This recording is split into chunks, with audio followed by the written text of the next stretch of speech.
For this second module called the CRTC number 2, we're going to be looking at the one everybody loves to hate, sort of the necessary ill. CRTC can never please everybody all of the time on every matters.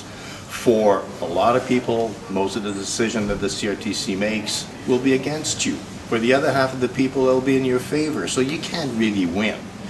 In order to accommodate the big changes that always happen within the industry, the CRTC ran a very important hearing. It was called Let's Talk TV a few years ago.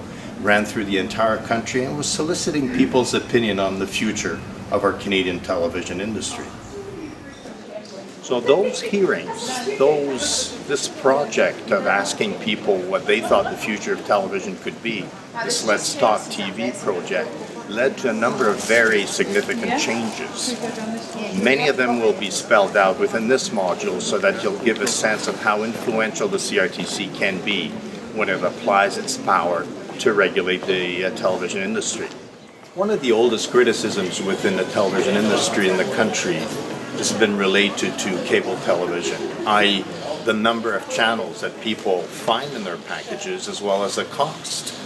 People have always been advocating this option of, can I choose my own channels, please? This notion of cherry picking.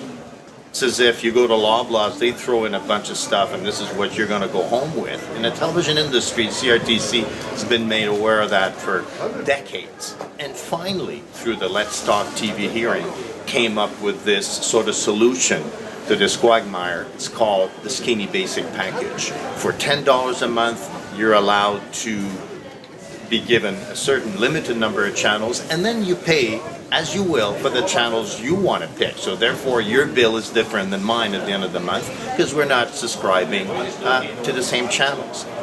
What we'll see also within this module is the notion of CanCon, Canadian content. It's a very fundamental notion within the television and radio industry, and you will be made aware of what that stands for and its implication within the radio and media industry as a whole in the country.